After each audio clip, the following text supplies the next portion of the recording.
أما بعد أعوذ بالله من الشيطان الرجيم بسم الله الرحمن الرحيم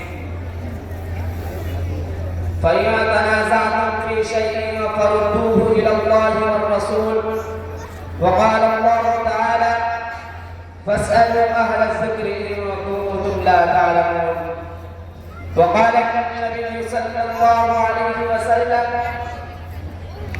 إني لا أدري ما بقائي فيكم فاقتلوا بالذين من بعد أبي بكر وعمر. حضرات سامعین معزز علماء دین، آج یہ اجلاس اور ہم سب کی شرکت مستقبل کے لیے ایک روشن تاریخ بنے گی، کیونکہ اس دور میں خالص دینی مجلسوں کا انعقاد اور انتظام اہل ایمان کے لیے مجاہدہ ہے، اور اس میں شرکت کرنا یہ اور بڑا مجاہدہ ہے، کیونکہ رقص و ناچ، ڈرامہ، میلہ اور سو قوالی وغیرہ کی مجلسیں منعقد کرنا اور شرکت کرنا لوگوں کے لیے کوئی مشکل کام نہیں ہے۔ بس رب متعال سے دعا کریں کہ ہم سب کی اس محنت کو اخلاص کی شکل میں قبول فرمائیں۔ بزرگوں، جو زمانے میں تبدیلیاں آتی جا رہی ہیں، لوگوں کے ذہن و مزاج بدلتے جا رہے ہیں، ہر ایک آدمی اپنے طور پر آزاد رہنا چاہتا ہے، خواہ دینی معاملہ ہو یا دنیاوی، اور یہی بربادی کا ذریعہ ہے۔ ساتھ ہی ساتھ ہر ایک آدمی ایک دوسرے پر سبقت لے جانا چاہتا ہے، لیکن یاد رکھیے اگر یہ چیزیں دنیاوی معاملات میں سے ہو تو تھوڑی دیر کے لیے اپنی طاقت کے بلوں میں گاڑی چلا سکتا ہے، لیکن دینی معاملات میں آزاد ہو کر ایک دیندار آدمی کہلائے اس دور کے لیے بڑی مشکل کی نہیں بلکہ ملامت، کیونکہ دین اسلام میں اتنے بکھرے ہوئے مسائل ہیں کہ ہر ایک آدمی اپنے طور پر حل نہیں کر سکتا جب تک کسی صاحب علم و فضل سے رابطہ نہ کر لے، اور نہ صرف قرآن کی تلاوت یا صرف تدبر و فکر کرنے سے دین کا سارا مسئلہ حل ہو سکتا ہے، جب تک احادیث مبارکہ پر نظر نہ ڈالے۔ بلکہ ان کے علاوہ اور دو مرحلے جو وقت پر وقت ان کے ذریعے قرآن و احادیث کے اسرار و علوم سے حل کیا جاتا ہے۔ چنانچہ مختصر وقت میں ان چار چیزوں پر روشنی ڈالنا چاہتا ہوں تاکہ دور حاضر کے آزاد مزاج خیالات و نظریات رکھنے والوں کا ذہن صاف ہو جائے۔ دوستو، اس زمانے میں دو لفظ کی لڑائی ہے، تقلید اور غیر تقلید۔ دوسرے انداز میں کہیے مقلد اور غیر مقلد، تیسرے انداز میں کہیے ایک حنفی المسلک، شافعی المسلک، حنبلی المسلک، مالکی المسلک، دوسرا نام نہاد اہل حدیث۔ مسلمان خاتونہ کے کسی خطے میں ہو، قرآن و سنت پر عمل کرنے کے لیے حضرت امام اعظم ابو حنیفہ رحمۃ اللہ علیہ، حضرت امام شافعی رحمۃ اللہ علیہ، حضرت امام مالک رحمۃ اللہ علیہ، حضرت امام احمد بن حنبل رحمۃ اللہ علیہ کے طریقے استدلال کو اختیار کیا، اسی کو کہتے ہیں مقلد، اسی کو کہتے ہیں تقلید کرنے والا، اسی کو کہتے ہیں حنفی، اسی کو کہتے ہیں شافعی، اسی کو کہتے ہیں مالکی، اسی کو کہتے ہیں حنبلی، اور جس نے قرآن و سنت پر آزادانہ طور پر عمل کرنا چاہا اسی کو کہتے ہیں غیر مقلد، نام نہاد اہل حدیث۔ ان دو لفظوں کا تاریخی پس منظر بیان کر دینا ضروری سمجھتا ہوں تاکہ مسئلہ واضح ہو جائے اور حق و باطل کا فیصلہ ہو جائے۔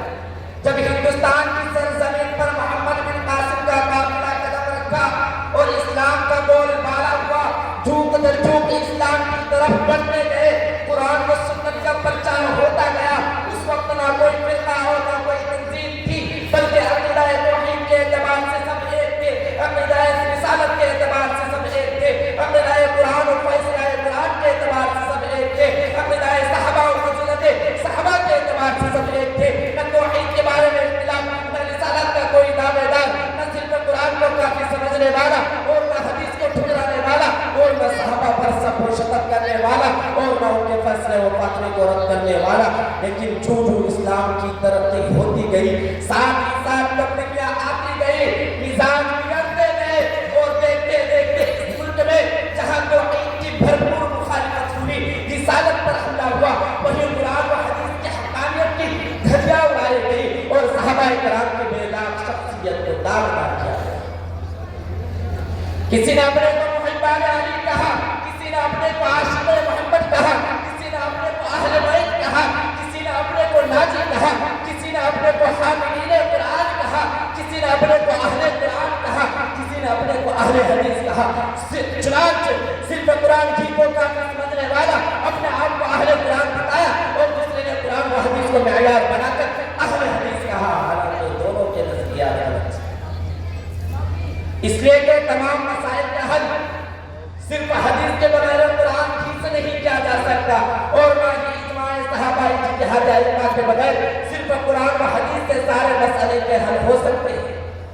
لہذا اہل قرآن میں شریع اصول کے تین چیزوں کو چھوڑ کر اپنی آزادی کا اعلان کرتے ہوئے احادیث مبارکہ کو کلی طور پر مسترد کر دیا، اور عبادات سے لے کر معاملات تک سارے وہ مسائل جس کو نبی کریم صلی اللہ علیہ وسلم نے قرآن کی روشنی میں حل کر کے بتا دیا تھا، بس سے پشت ڈال دیا اور نام نہاد اہل حدیث غیر مقلد نے شریع اصول کے دو پہلو کو ترک کرتے ہوئے اپنی آزادی کا اعلان کیا اور کہا کہ اجماع صحابہ یہ کوئی چیز نہیں اور قیاس حجت نہیں، اسی جماعت کو غیر مقلد کیا۔ میں پوچھ رہا ہوں غیر مقلدین سے بتائیں ہمیں یہ چار شریع اصول کس نے بنایا اور کس نے اس کی تصدیق کی؟ کیا اس کا ثبوت اسلام میں ہے یا نہیں؟ کیا اس اصول کا موجب امام ابو حنیفہ ہے؟ کیا اس اصول کا موجب امام شافعی ہے؟ کیا اس اصول کا موجب امام مالک ہے؟ کیا اس اصول کا موجب امام یوسف ہے؟ کیا اس اصول کا موجب امام محمد ہے؟ کیا اس اصول کا موجب امام بخاری ہے؟ کیا اس اصول کا موجب امام ترمذی ہے؟ کیا اس اصول کا موجب امام مسلم ہے؟ کیا اس اصول کا موجب امام ابو داؤد ہے؟ کیا اس اصول کا موجب امام طحاوی ہے؟ کیا اس اصول کا موجب امام نسائی ہے؟ نہیں نہیں، اس کا موجب ہے اس کے مصدق محمد رسول اللہ صلی اللہ علیہ وسلم، اس کا موجب راوی شریعت صلی اللہ علیہ وسلم ہے، اس کا موجب خاتم النبیین صلی اللہ علیہ وسلم ہے، اور ماننے والا صدیق اکبر ہے، عمر فاروق ہے، عثمان غنی ہے، ابی حیدر ہے، طلحہ و زبیر ہے، ابو ہریرہ ہے، عبداللہ بن مسعود ہے، ابن عباس ہے اور معاذ بن جبل ہے، جن کی زبان پر خدا نے اس اصول کو جاری کیا اور رسول اللہ اس کی تصدیق۔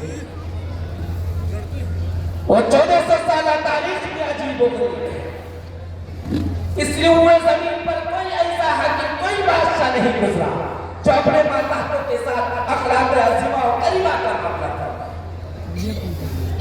امام الانبیاء رحمت للعالمین خاتم النبیین محسن آدم محمد عربی صلی اللہ علیہ وسلم نے اپنے صحابہ کے ساتھ اخلاق عظیمہ و کریمہ کا معاملہ کرتا۔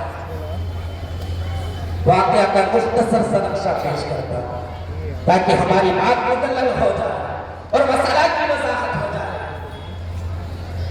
حضرت معاذ بن جبل رضی اللہ تعالیٰ عنہ رسول پاک صلی اللہ علیہ وسلم نے یمن کا حاکم و گورنر بنا کر مدینہ طیبہ سے خدمت کر رہے ہیں، منظر عجیب و غریب ہے، خود رسول پاک صلی اللہ علیہ وسلم ہجرت کر رہے ہیں اور معاذ بن جبل رضی اللہ تعالیٰ سواری پہ سوار ہے۔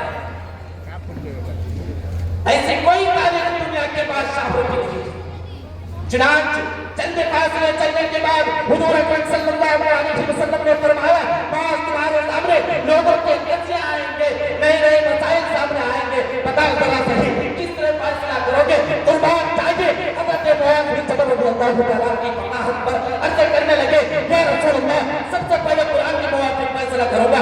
رسول کریم صلی اللہ علیہ وسلم نے فرمایا معاذ اگر وہاں نہ ملے تو عرض کی حدیث مبارکہ یعنی سنت پہ تلاش کروں گا۔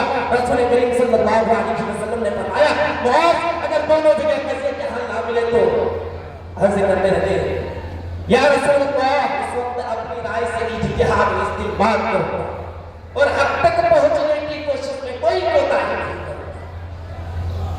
رسول اکرم صلی اللہ علیہ وسلم اس بات پر ناراض نہیں ہوئے بلکہ پردے مسدس سے حضرت معاذ بن جبل رضی اللہ تعالیٰ کے سینے پر دست مبارک مارا اور فرمایا اللہ کا شکر ہے اس نے اللہ کے رسول کے اس قاصد کو اس بات کی توفیق دی کہ جن پر اللہ کا رسول راضی ہے۔ بلکہ رسول اللہ صلی اللہ علیہ وسلم راضی ہوئے۔ بتائیں کہ غیر مقلد کہ رسول اللہ صلی اللہ علیہ وسلم معاذ کی اس بات پر ناراض کیوں نہیں ہوئے؟ کیونکہ تمہارے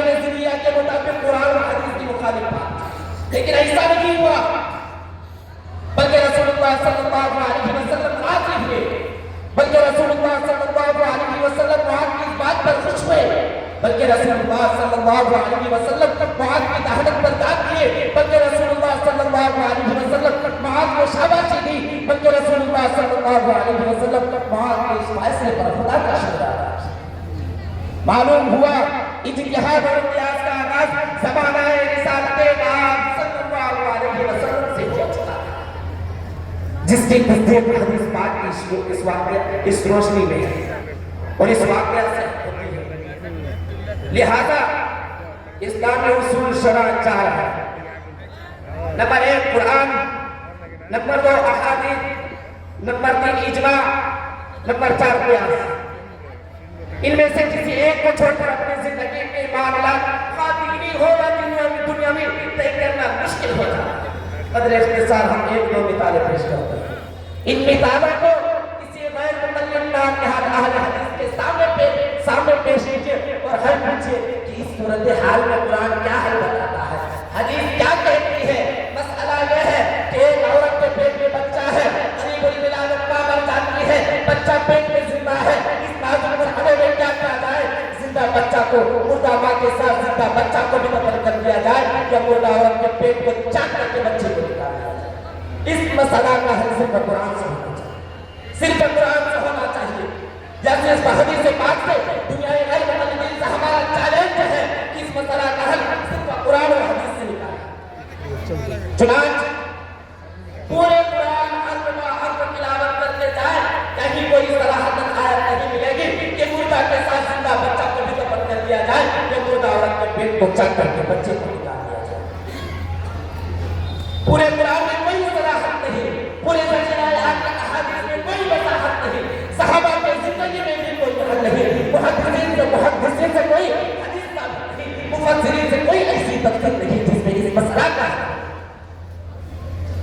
پوچھئے کوئی غیر مقلد علامہ ابن تیمیہ سے، علامہ ابن قیم سے، نواب صدیق حسن سے، حسین احمد بٹالوی سے، نذیر احمد شیخ القدس سے اور دنیا غیر مقلدین کے بڑے بڑے قدامت علامہ شیخ القدس سے معلوم کر کے بتائیے کہ اس مسئلہ کا حل قرآن و حدیث میں کیا ہے۔ اگر اس مسئلہ کا حل قرآن میں کوئی حل نہیں، حدیث سے کوئی صراحت نہیں، پھر کیا کیا جائے؟ زندہ کا دفن کر کے قرآن کی خلاف ورزی کی جائے کہ مردہ عورت کے پیٹ کو چاک کر کے حدیث کی مخالفت کی جائے، کیونکہ حدیث پاک میں آتا ہے مردہ جس حال میں مرا ہے اسی حال میں دفن کر دو، نہ ناک کاٹ سکتے ہیں، نہ بال کٹوا سکتے ہیں، نہ چہرہ لب کر سکتے ہیں۔ معزز حاضرین، یاد رکھیے اس مسئلہ کا حل دنیا کا کوئی نہیں کر سکتا۔ یہاں تک کہ بڑے بڑے اہائے کرام کو اس مسئلے کے حل کرنے کے لیے بڑی پریشانی اٹھانی پڑی، جس کی وجہ سے اس مسئلے کے حل میں مختلف رائے پیدا ہو گئی۔ لیکن قربان چاہیے حضرت امام اعظم ابو حنیفہ رحمۃ اللہ علیہ کی خدا داد فقاہت اور ذہانت پر کے اس مسئلہ کو حل کر کے پوری امت کے لیے آسانی کر دی۔ حضرت ابو حنفی المسلک امام ابو حنیفہ رحمۃ اللہ علیہ اور حنفی المسلک لوگوں کو برا کہنے والوں، ذرا دیکھو امام اعظم کا فیصلہ۔ حضرت امام ابو حنیفہ رحمۃ اللہ علیہ نے فرمایا نہیں، بچہ زندہ بچہ کو ماں کا پیٹ چاک کر کے نکال دیا جائے، اس لیے کہ اسلام نے زندہ کو دفن کرنے سے منع کیا۔ لوگ امام اعظم کے اس فیصلے پر اعتراض کرتے، دلیل طلب کرنے لگے۔ حضرت امام اعظم نے فرمایا کہ اس کا ثبوت قرآن سے ہے، اللہ اکبر، محدثین کی نظر قرآن پر پڑی، ائمہ اور خطباء کی نظر قرآن پر پڑی، مفسرین اور مترجمین کی نظر قرآن پر پڑی، تلاوت کرنے والوں کی نظر قرآن پر پڑی، لیکن کسی نے بھی اس مسئلہ کا حل قرآن سے نہیں بتایا اور امام اعظم کی نظر قرآن پر پڑتی ہے، تو اس مسئلے کے حل کرتے ہوئے دلیل قرآن سے پیش کرتا ہے۔ وہی چنانچہ معلوم ہوا کہ اجتہاد کا تعلق قرآن و حدیث سے ہے اور قیاس کا تعلق بھی قرآن و حدیث سے۔ چنانچہ ائمہ مجتہدین کے اجتہاد اور قیاس کی وجہ سے آج پوری ملت فائدہ اٹھا رہی ہے اور ائمہ حضرات کے اجتہادی فیصلہ و فتاوی کو سامنے رکھ کر کوئی بھی مسئلہ حل کرنا یا اس پر عمل کرنا، یہ باعث دیگر تلقین کرنا کوئی حرج نہیں، کوئی گناہ نہیں، کیونکہ صحابہ کرام سے لے کر ائمہ فقہا تک جس مسئلے میں بھی اجتہاد اور قیاس کیا گیا ہے اور اجماع اس پر اجماع ہوا ہے تو اس کا تعلق قرآن و حدیث سے ہے۔ بس انہیں چند کلمات پر میں اپنی تقریر کو ختم کرتا ہوں. اللہ تعالیٰ سے دعا کرے کہ ہم سب کو کہنے سننے سے زیادہ عمل کرنے کی توفیق عطا فرمائے. آمین. وما علینا الا البلاغ.